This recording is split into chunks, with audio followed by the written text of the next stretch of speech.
Hi, I'm Nivedita, and today we have with us to chat with Divanshu. Now, what should Hi. I talk about, Divanshu? Hi, you have just completely warmed my heart as a teacher and as a parent.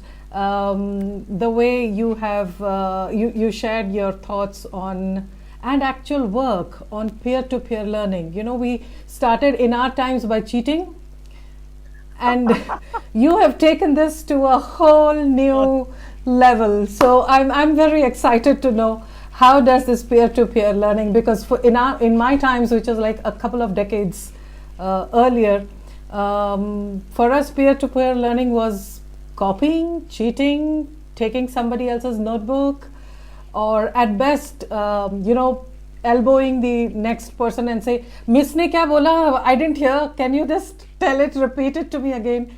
That was our peer to peer learning. So please do tell us, Devanshu, what is peer to peer learning and what are you doing about it? sure, sure. Thank you. Thank you, first of all, for having me here. I think the origin of peer teaching definitely starts from there, where you talked about. But we have just tried to put more structure to it so that students can actually learn rather than just copying.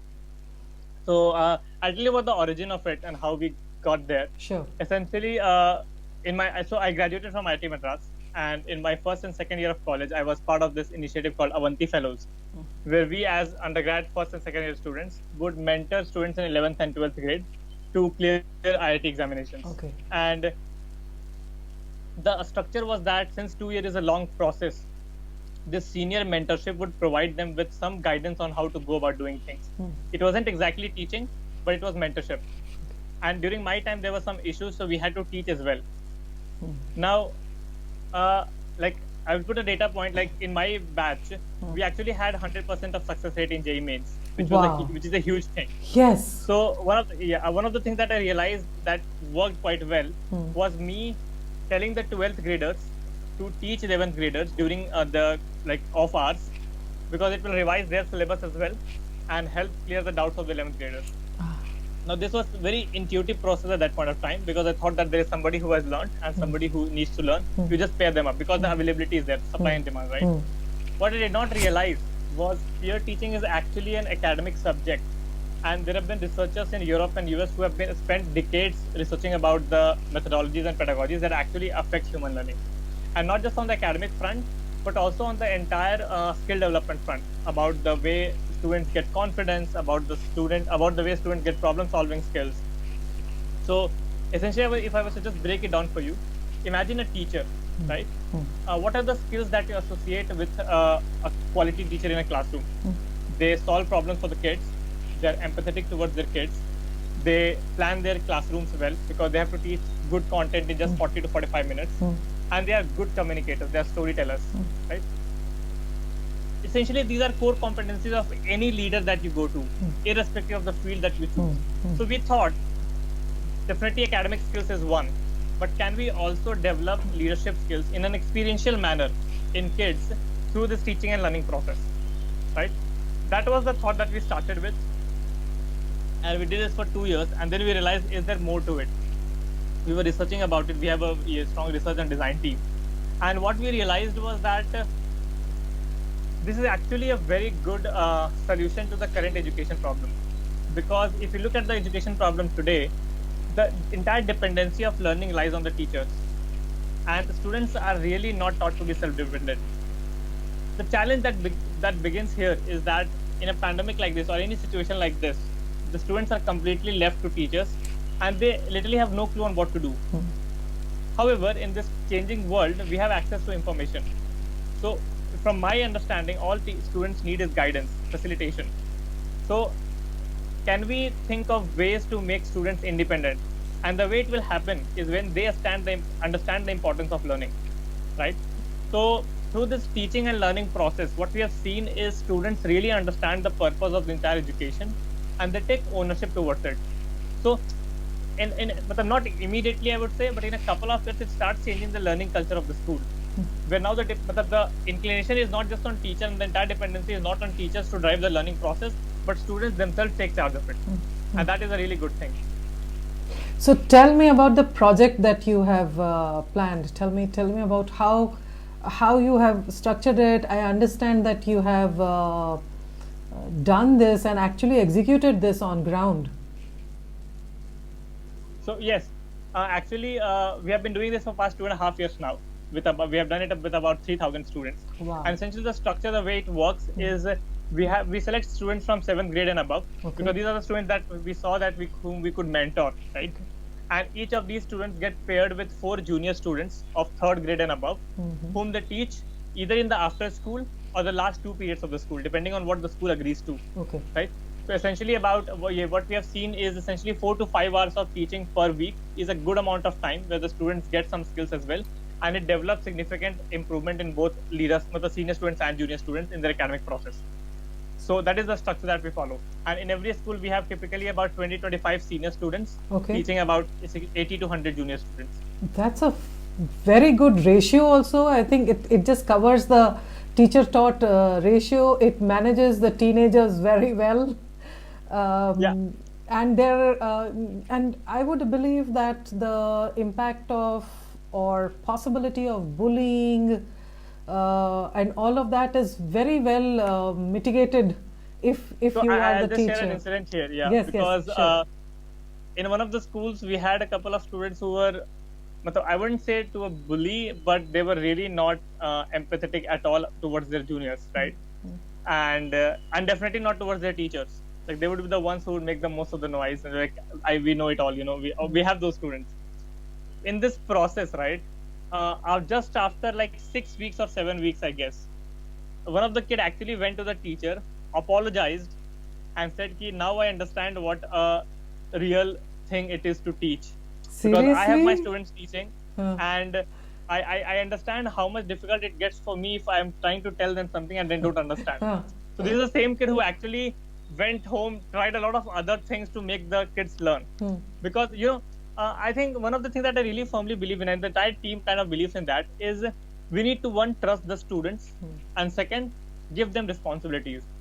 Like, that changes a lot of things for them, because they start looking at things from different perspectives. They see that you value them as an individual. Right. And that, I think, is a phenomenal change that it brings in the students. So yes, and there are, like, not just for us, we have worked with just 3,000 students, so we have less sample data. But academically, people have proven that through this teaching process, teenagers have actually decreased their anger issues, and the behavioral issues have improved among them. Right.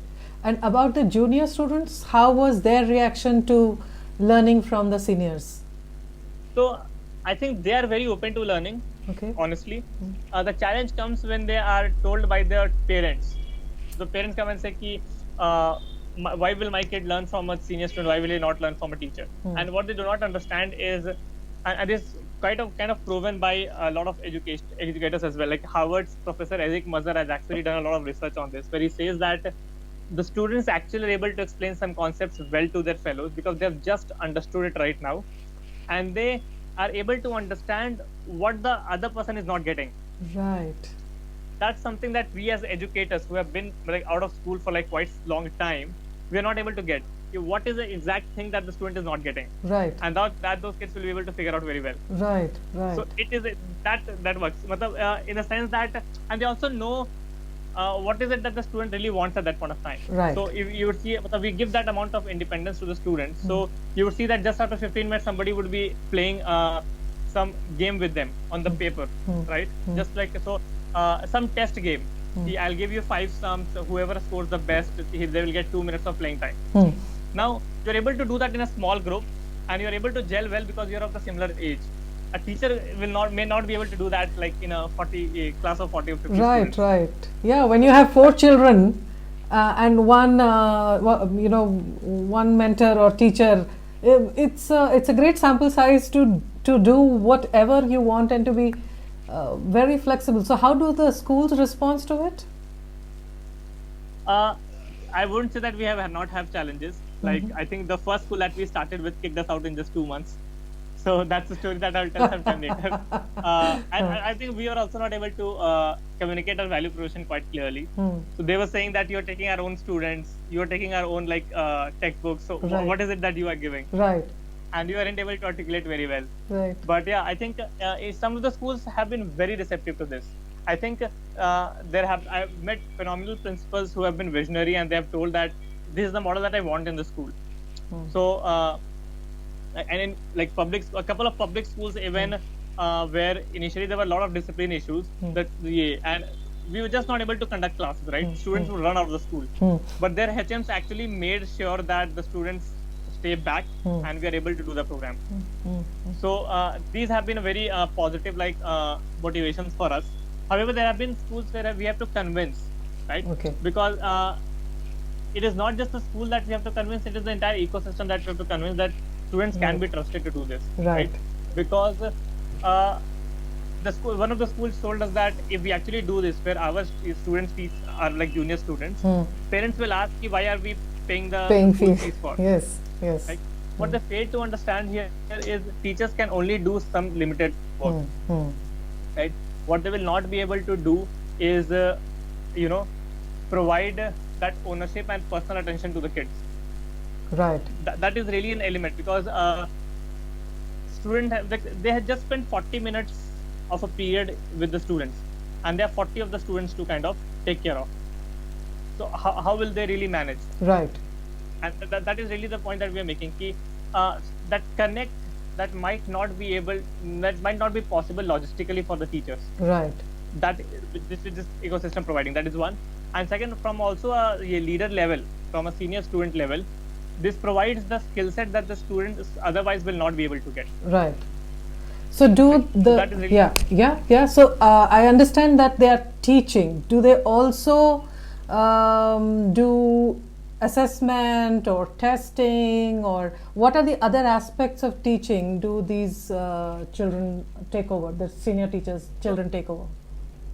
Initially, we begin only with teaching and just a bit of mentorship. Okay. So it is a gradual process, right? Okay. And assessment, we have evaluated quite a lot whether we want to give to the students or not. Because if it is objective assessment, you will still be able to give. Right. But if it is subjective assessment, it really it becomes challenging depending on the amount of clarity that the students have on the concept. Right.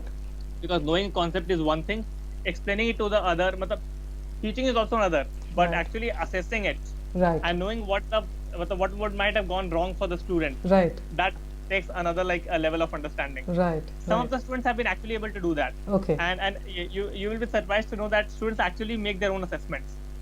So we obviously have our chapter and test, but that happens after 6 weeks or so. Right. So to progress each level, students will make their own set of 20, 35, 30 question papers. They will show it to us ki bhaiya, or if it looks good, and we approve it, and then they take it in their own groups. Right. And one of the best thing that has happened that we have seen is the sharing of best practices. Okay. So essentially, and the reason, so I'll tell you why it happens. In some schools, we actually do these smaller groups in classrooms. Okay. So only 2 groups are in one classroom and rest is another classroom and like that. Okay. But in government schools, we don't get enough classrooms, right? Right. So we had students sitting on the the center place that is there, the playground. Right. And students form their own small group circles and they start teaching. Definitely, so it de-structures the entire learning process. And if one group is following something, the other group will come to know and they will start following the same thing. Okay.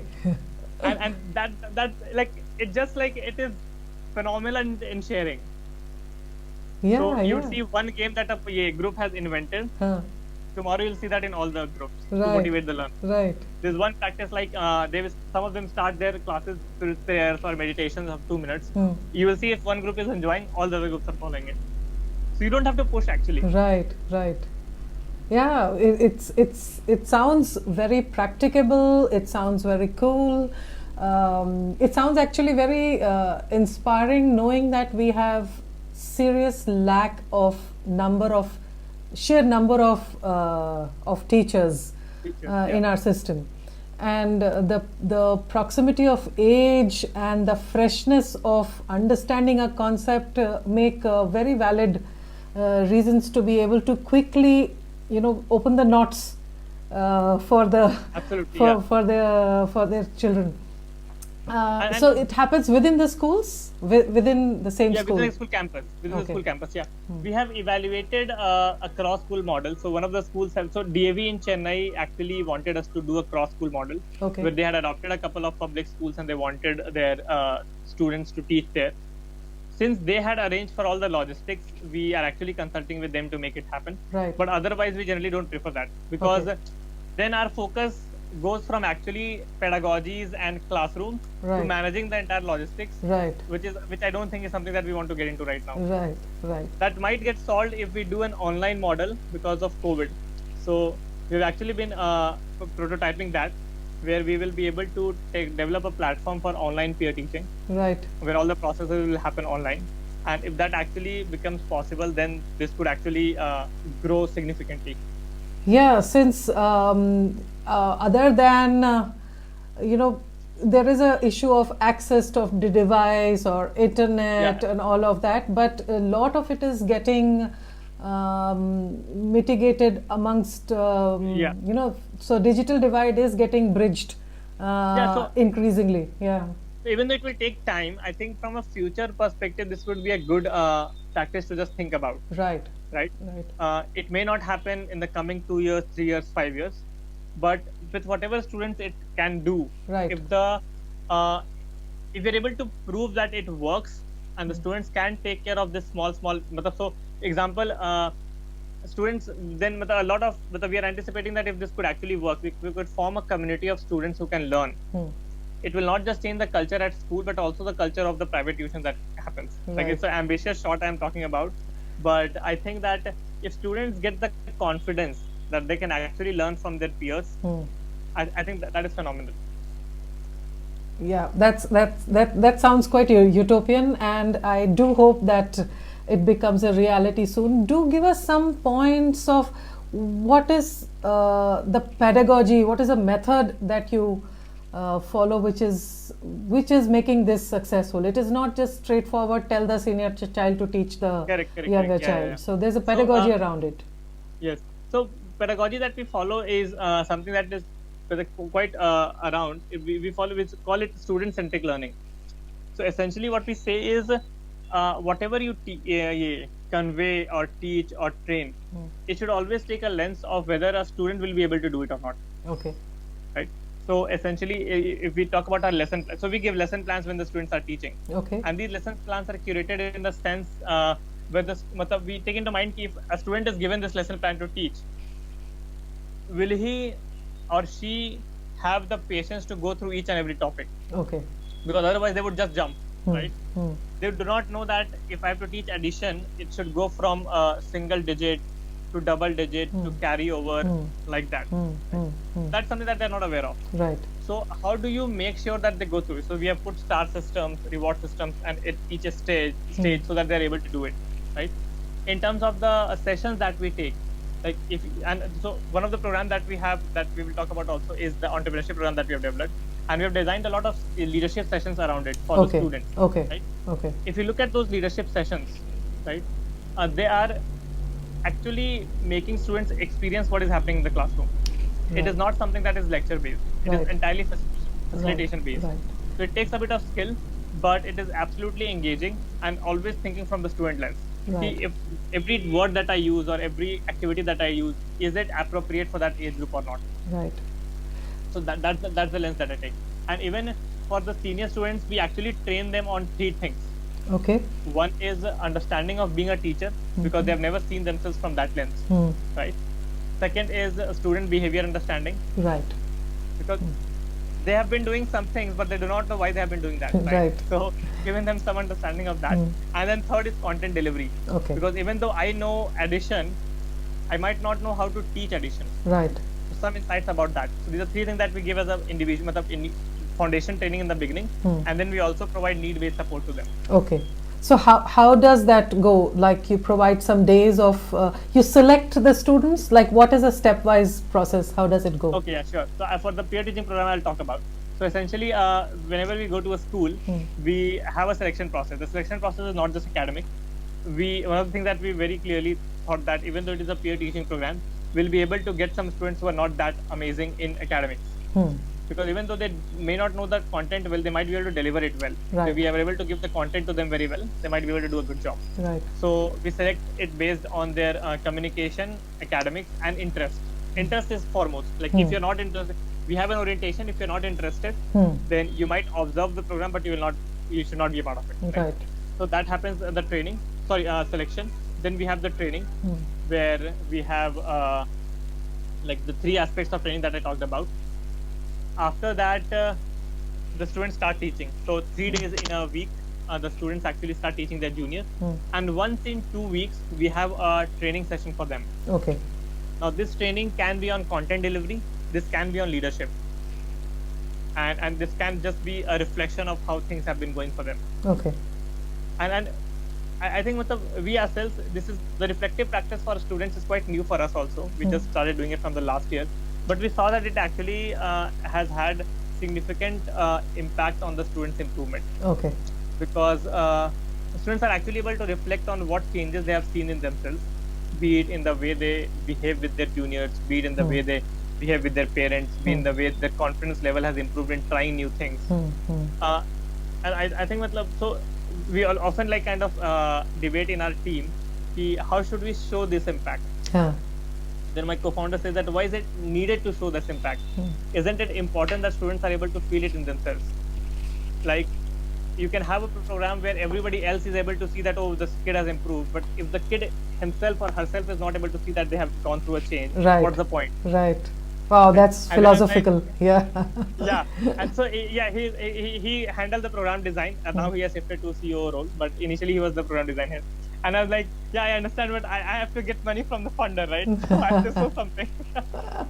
This conversation we have, but the lens that we take in terms of the improvement that we want to see in students is quite different from like generally what people take. Right. And so that's why I said student-centric less, right?